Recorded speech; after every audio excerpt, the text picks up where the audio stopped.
আপনাদের সকলকে আমি আবারও আমন্ত্রণ জানাচ্ছি আমাদের এই ক্রিমিনাল ল এর উপর আইন বিষয়ক অনুষ্ঠান ক্রিমিনাল জাস্টিস প্রোগ্রাম দেখবার জন্য।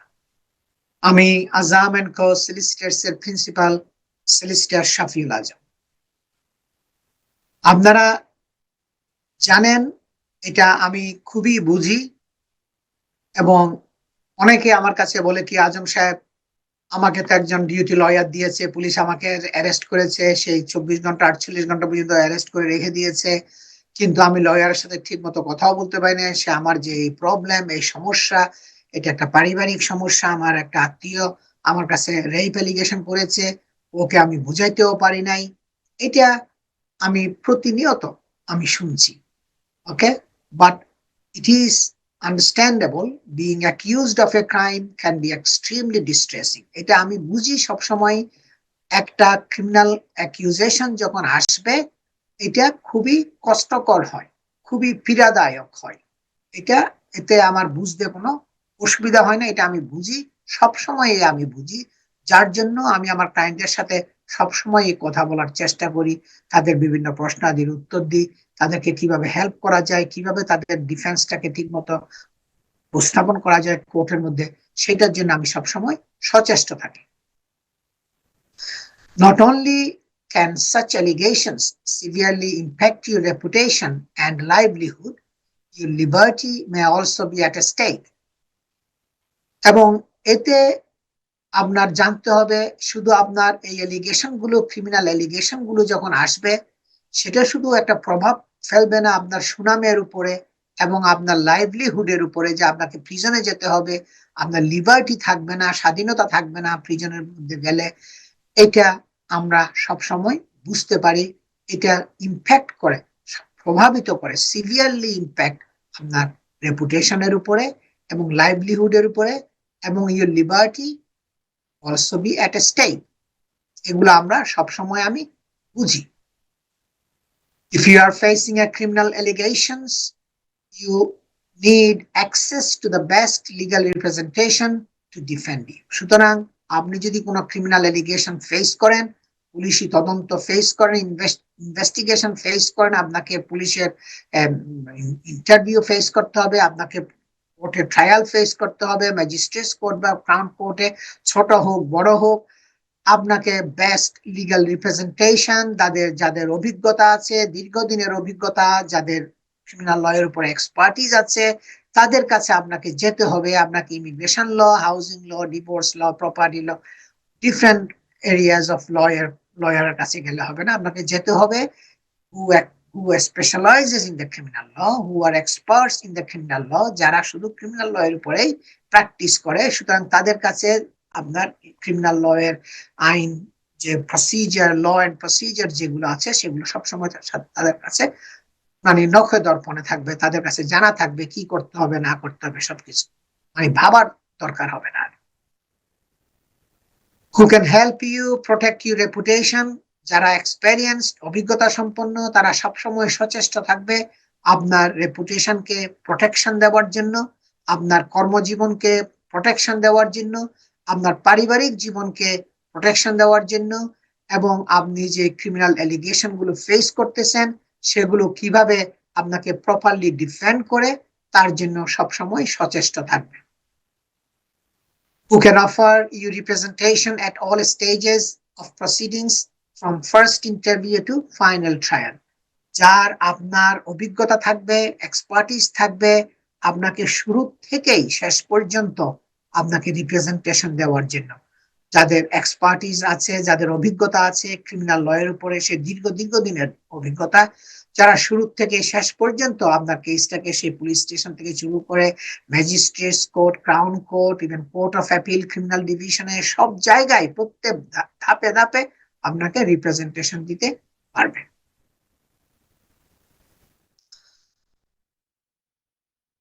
আপনার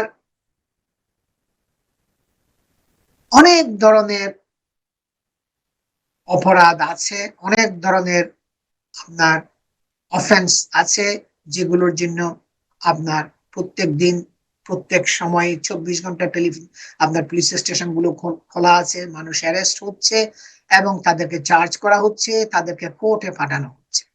আমি প্রতিনিয়ত যেগুলো অপরাধগুলো যেগুলো সচরাচর বেশি হয় সেইগুলো আমি আপনার একটু একটু আউটলাইন করার চেষ্টা করব, যেখানে আপনার খুব ভালো এক্সপার্ট এক্সপেরিয়েন্সড অভিজ্ঞতা সম্পন্ন ক্রিমিনাল ল সলিসিটার আপনাকে এনগেজ করতে হবে।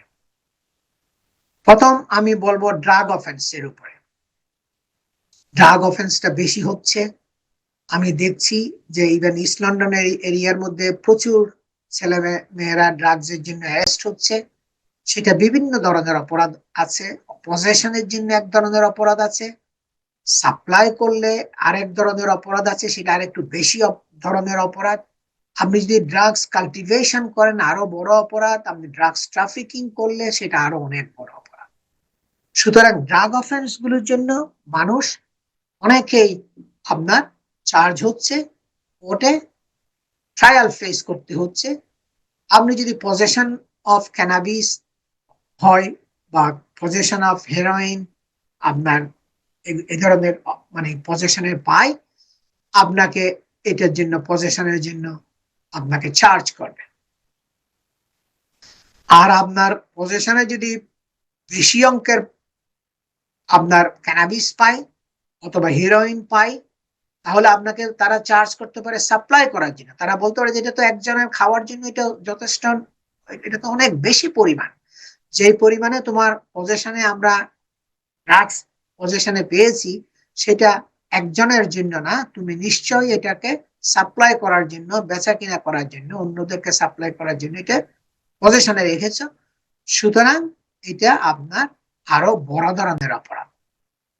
আর কাল্টিভেশন, ড্রাগস কাল্টিভেট করা, আমি কেস করেছি, সে অনেক বিশাল, অনেক বছর আগে আমি বিশাল একটা কেস করেছি। সে অনেক অনেক বড়, সে একটা ঘরের মধ্যে চাইনিজ লোকরা তারা কাল্টিভেশন করতেছিল ক্যানাবিস প্লান্ট, ঘরের ছাদের উপরে ছোট ছোট ছোট ছোট আপনার ক্যানাবিসের প্লান্ট গুলো গ্রো করতেছিল, ক্যানাবিস কাল্টিভেশনের জন্য তারা চার্জ হয়েছিল।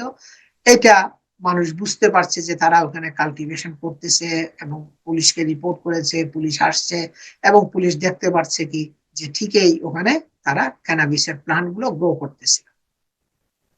ড্রাগস ট্রাফিকিং, যে আপনি ট্রাফিকিং করা ড্রাগস, বড় অঙ্কের ড্রাগস আপনি আমদানি করা, আনা নেওয়া, এখান থেকে আরেক জায়গায় নেওয়া, এগুলো যে ট্রাফিকিং করা ড্রাগস, এটা হলো আরো বড় ধরনের অপরাধ।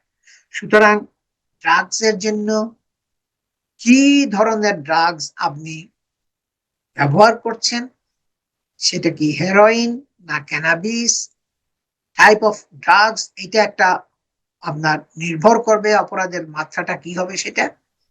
আর 2 নম্বর হলো কি আপনার ড্রাগস এর যে পজেশনের জন্য চার্জ করতেছে নাকি আপনাকে সাপ্লাই এর জন্য চার্জ করতেছে, সেটা আরেক ধরনের অপরাধ হবে, নাকি কাল্টিভেশনের জন্য নাকি ড্রাগস ট্রাফিকিং এর জন্য। এগুলো আপনার মানে বিভিন্ন ধরনের অপরাধ। এই জন্য আমি শুরু থেকেই বলছি কি যে criminal law is a vast area of law. আপনার এক একটা খাত আপনার অনেকগুলো দিক আছে। আপনার সেই জন্য আপনাকে শুরু থেকেই যেতে হবে, যারা ক্রিমিনাল ল এর এক্সপার্ট, যারা শুধু ক্রিমিনাল ল প্র্যাকটিস করে, যারা ক্রিমিনাল ডিফেন্স লয়ার, যারা স্পেশালিস্ট ক্রিমিনাল ডিফেন্স সলিসিটার, তাদের কাছেই আপনাকে শুরু থেকে যেতে হবে। আর শুধু ড্রাগস এর উপরেই বিভিন্ন ধরনের অপরাধ হতে পারে, পজেশন, হেরোইন কি ক্যানাবিস, কোন ধরনের ড্রাগস, সাপ্লাই, কাল্টিভেশন, ট্রাফিকিং, বিভিন্ন।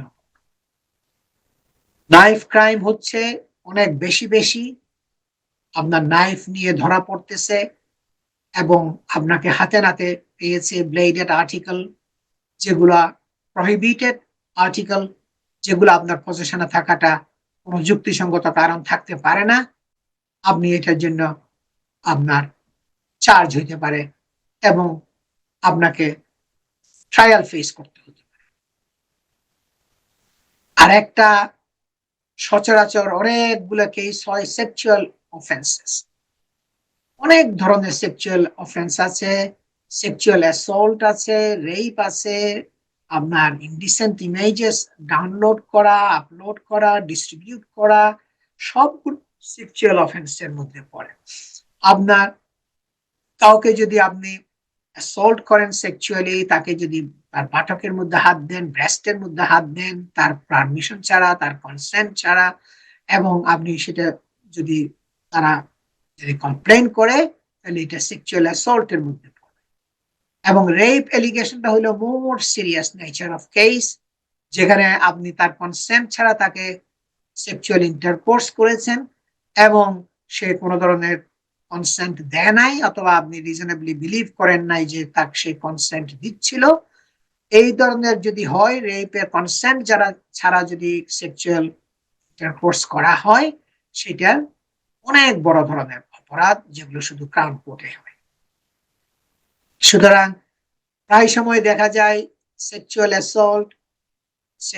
অ্যাসল্টের মধ্যে বিভিন্ন ধরনের মানে ক্যাটেগরি আছে। আপনার রেপ, আপনার ইনডিসেন্ট ইমেজেস গুলো আপনার ডিস্ট্রিবিউশন করা, এটা অনেক বড় ধরনের অপরাধ। এবং ইনডিসেন্ট ইমেজ গুলা টেক করা এবং সেগুলা আপনার পজেশনে রাখা, একটা মেয়ের ইমেজেস, ইনডিসেন্ট ইমেজেস গুলো। তাছাড়া বিভিন্ন ধরনের অফেন্সের মানে আবার ক্যাটেগরিটা অনেক বেশি হয়, সিরিয়াস হয়। যদি আপনি আন্ডার এজ কাউকে যদি করেন, যাদের কোনো কনসেন্টের এজ ছিল না, 13 ইয়ার্স এর কমে বা 13 ইয়ার্স, ফর এক্সাম্পল একটা আমি উদাহরণ দিলাম, তখন ওইটা কিন্তু আপনার কনসেন্টের কোনো এজ না। আপনি যদি তার সাথে কোনো সেক্সুয়াল রিলেশনশিপ করেন বা সেক্সুয়াল ইন্টারকোর্স করেন, তাহলে আপনি বলতে পারবেন না সে যে কনসেন্ট দিয়েছে, কারণ ওই এজটা কনসেন্টের এজ না। খুবই কমপ্লেক্স। প্রত্যেকটা area of law, criminal law, এক একটা এক এক ধরনের অপরাধ। এগুলোর জন্য আমার যে প্যানেল অফ আরো ব্যারিস্টাররা আছে, যাদেরকে আমি এক্সপার্টলি হ্যান্ডেল করি, বলি কাকে কি করতে হবে। আমার প্যানেল অফ ব্যারিস্টারদের মধ্যে সে অনেকগুলো আছে যারা খুব হাই প্রোফাইল, এদেশের টপ র্যাঙ্কিং লিডিং ব্যারিস্টার্স, যাদেরকে আমি অনেক বড় বড় কেসগুলো করেছি। কারণ আমার অনেক কেসগুলো আপনার বিবিসিতে, টেলিভিশনের মধ্যে, অনেক বড় বড় নিউজ মিডিয়ার মধ্যে পাবলিশড হয়েছে। কারণ এই কেসগুলো অনেক সিরিয়াস নেচার অফ কেস ছিল, যেগুলো অনেক নিউজের মধ্যে আপনার পাবলিসিটি হয়েছে। তাছাড়া আপনার মনে করেন মার্ডার কেস আছে, এটা তার বলার অপেক্ষা রাখে না, যেটা আপনার ক্রাউন কোর্টে যাবে এবং সেখানে ম্যান্ডেটরি লাইফ সেন্টেন্স আছে।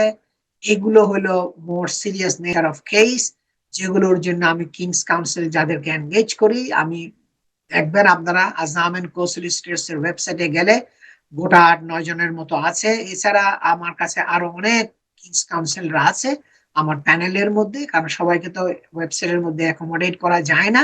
আমি সবাইকে খুব এক্সপার্টলি এনগেজ করি এবং চেষ্টা করি ক্লায়েন্টদেরকে ঠিক মতো রিপ্রেজেন্টেশন দেওয়ার জন্য। Murder case, drug offence, sexual offences কেসের জন্য কিভাবে তাদেরকে ভালো গুড রিপ্রেজেন্টেশন দেওয়া যায়, সেদিক দিয়ে আমার সবসময় সজাগ থাকি। তারপরে ফ্রডের জন্য তো আপনার মানে অনেক অনেক কেসগুলো হচ্ছে। এই জন্য আমি শুরুতে বলছি কি আপনাকে ক্রিমিনাল ল যারা প্র্যাকটিস করে তাদের কাছেই যেতে হবে। কারণ এই ক্রিমিনাল ল এর মধ্যে এক একটা ধাপের কেসের জন্য এক এক ধরনের রুলস এন্ড আপনার প্রসিজার্স গুলো আছে। ড্রাগস অফেন্সের জন্য, নাইফ ক্রাইমের জন্য, সেক্সুয়াল অফেন্সের জন্য, মার্ডারের জন্য, fraud, money laundering, extradition, assault, ABH, GBH, terrorism offence, অনেক যে আপনার যে বিভিন্ন ধরনের অপরাধ, এগুলোর জন্য different type of rules, law and procedural matter গুলো সবসময় সলিসিটরকে ওয়েল নোন মানে আপনার ফ্যামিলিয়ার থাকতে হবে।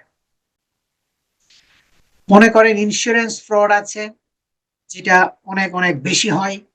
যারা ইন্স্যুরেন্স ক্লেম করে ফলসলি মোটর অ্যাক্সিডেন্ট নাম দিয়ে ইচ্ছা করে হয়তো একটা গাড়ি ড্যামেজ করলো, ইন্স্যুরেন্স ফ্রডের জন্য তখন পড়ে যায়। মর্টগেজ ফ্রড, যে মর্টগেজ নিয়েছে, ভ্যালুয়েশনটা উল্টাপাল্টা করছে, অনেক কিছু এক্সাজুরেট করছে, রাইট ইনফরমেশন দেয় নাই, সুতরাং ব্যাংকে আপনার ফলস ইনফরমেশন, রং ইনফরমেশন দিয়া মর্টগেজটা নিয়েছে, এটা মর্টগেজ ফ্রডের মধ্যে পড়বে। ইন্স্যুরেন্স ফ্রডের মধ্যে অনেক ধরনের ইন্স্যুরেন্স ফ্রড আছে। আপনি প্রপার্টি ইন্স্যুরেন্স আছে, কার ইন্স্যুরেন্স আছে।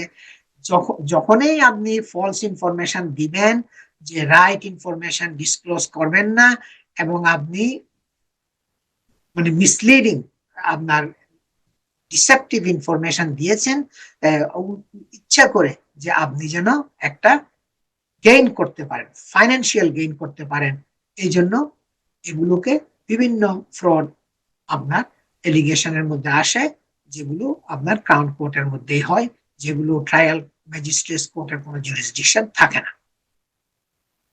আর মানি লন্ডারিংটা তো, এটা তো সবার পরিচিত ওয়ার্ড, যে আপনার ইল্লিগাল মানি হ্যান্ডেল করা, এবং সেটা আপনার ক্রাউন কোর্টে যায়, এর ম্যাজিস্ট্রেট কোর্টে ওটা বিচার করার কোনো পাওয়ার থাকে না। এক্সট্রাডিশন, যেগুলো এদেশের মানে লন্ডনের মধ্যে একটা কোর্টে, ম্যাজিস্ট্রেট কোর্টে শুরু হয়, যেটা হচ্ছে কি, আপনি অপরাধ করেছেন মনে করেন বেলজিয়ামের মধ্যে, আপনি অপরাধ করেছেন মনে করেন আরেকটা ইউরোপিয়ান ইউনিয়নের দেশে পর্তুগালে, অথবা আপনি অপরাধ করেছেন মানে আপনার জার্মানিতে বা ফ্রান্সে।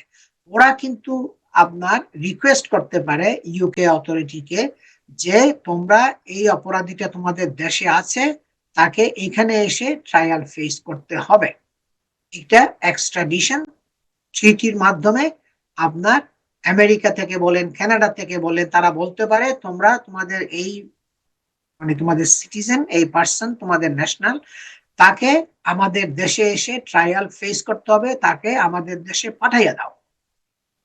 কিন্তু এগুলোর মধ্যে অনেকগুলো জিনিস আছে চ্যালেঞ্জ করা যায়, যেগুলো অনেক বিশাল জিনিস, যেগুলো বলার মতো না। ওয়ার্ল্ডের মধ্যে অনেক দেশগুলো আছে যাদের হিউম্যান রাইটস স্ট্যান্ডার্ড গুলো খুবই লো, যাদের ট্রায়াল প্রসিজার গুলো ভেরি লো, যাদের prison capacity is not up to the standard, প্রিজনের যে ট্রিটমেন্ট যেগুলো হয় সেগুলো not up to the standard. ওই ধরনের কোনো দেশ থেকে যদি আমাদের ব্রিটিশ একজন সিটিজেনকে বলা হয় তাকে পাঠানো হোক, তখন আমরা সেটা চ্যালেঞ্জ করতে পারি কোর্টকে, একটা এক্সট্রাডিশন প্রসিডিংস এর মাধ্যমে, যেটাকে চ্যালেঞ্জ করা যায় শুরু থেকে। এটা ম্যাজিস্ট্রেট কোর্ট, ওয়েস্টমিনিস্টার ম্যাজিস্ট্রেট কোর্টে হয় সেন্ট্রাল লন্ডনের মধ্যে। সেখানে আমরা বলতে পারি, দেখো, যে দেশ তাকে মানে ফেরত চাচ্ছে, যেই দেশ, আমি উদাহরণ দিব না, অনেকগুলো দেশ আছে, অনেকগুলো যে দেশ আছে যাদের ট্রায়াল প্রসিজার গুলো not up to the standard, not up to the আপনার ইউকে স্ট্যান্ডার্ড। তারা হিউম্যান রাইটস গুলো ঠিক মতো ফলো করে না, তাদের প্রিজনের যে ফ্যাসিলিটিস যেগুলো আছে সেগুলো নট আপ টু দ্য আপনার স্ট্যান্ডার্ড। সেখানে প্রিজনের ট্রিটমেন্ট গুলো আপনার অনেক হিউম্যান রাইটস ভায়োলেশনের আপনার এক্সাম্পল আছে। তখন আমরা সবগুলো বুঝাইয়ে কোর্টের কাছে বলবো যে দেখো, তাকে ওই দেশে পাঠালে তার সুবিচার পাবে না, ফেয়ার ট্রায়াল পাবে না, সুতরাং তাকে এক্সট্রাডিশন করা যাবে না। তারপর অ্যাসল্ট আছে, মারামারি যেটা হয়, হ্যাঁ, আপনার মারামারির মধ্যে যদি মনে করেন কারো মাথা ফাটাইয়া দেওয়া হয়, এটা গ্রিভিয়াস বডিলি হার্ম হতে পারে, তার একদম হাড় মাংস ভেঙে দেওয়া হয়, তাহলে এটা মোর সিরিয়াস নেচার অফ, যেটাকে গ্রিভিয়াস বডিলি হার্ম বলা হয়। Actual bodily harm, grievous bodily harm সচরাচর সবাইরই জানা আছে, যেগুলো মোর serious nature of bodily harm, যেখানে আপনার হাত পা কেটে দেওয়া হয়েছে, ছুরি দিয়ে বড় ধরনের আঘাত করা হয়েছে, তখন সেটা গ্রিভিয়াস বডিলি হার্ম হয়। সো প্রত্যেকটা অপরাধের জন্য আপনার প্রত্যেক ডিফারেন্ট টাইপ অফ পানিশমেন্ট আছে, এবং অনেকগুলো অপরাধ আছে যেগুলো আপনার ক্রাউন কোর্টে যাবেই, যেগুলো ম্যাজিস্ট্রেট কোর্টের কোনো ট্রায়াল করার পাওয়ার থাকে না। অনেকগুলো অপরাধ আছে, কয়েকটা শুধু উদাহরণ দিলাম। whether you have been charged with something serious or minor, you need specialist criminal defense solicitor to defend your best interest and reputation. আপনাকে দরকার হবে আপনার একজন খুবই অভিজ্ঞতা সম্পন্ন ক্রিমিনাল ডিফেন্স সলিসিটার, এর কোনো বিকল্প আপনার নাই। your whatever your background and whatever your circumstances, we will fight to help you defend yourself against the accusation and charges. আপনি যে ব্যাকগ্রাউন্ড থেকে আসেন না কেন, আপনি সাদা হন, কালো হন, বা আফ্রিকান হন, যেখান থেকে হন না কেন, আমরা যেমন মনে করেন সেন্ট্রাল লন্ডনে আমাদের অফিস, আমরা বিভিন্ন ন্যাশনালিটি ক্লায়েন্টদেরকে আমরা রিপ্রেজেন্ট করি। যে দেশেরই হোক না কেন, we will defend you, to help you, to protect you, to protect your legal rights, এবং আপনার যা যা অ্যাকুজেশন চার্জ যেগুলো আসবে সেগুলো আমরা will try to defend you আপনার in any against any accusations and charges you face. এটা খুবই দরকার। দর্শক, আজ আজ আমার সময় শেষ হয়ে গেছে। আরো অনেক জিনিসগুলো বলার দরকার ছিল, যেগুলো জেনারেল ইনফরমেশন সবার জানা দরকার, যারা ক্রিমিনাল ল ফেস করতেছেন, যারা ক্রিমিনাল ট্রায়াল ফেস করতেছেন ম্যাজিস্ট্রেট কোর্ট আর ক্রাউন কোর্টের মধ্যে। আজকে সময়ের অভাবে আর এগুলো সব বলা সম্ভব হচ্ছে না।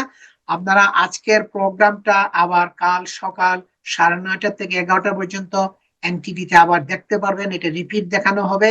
তাছাড়া solicitor Shafiul Azam, Azam and co solicitors,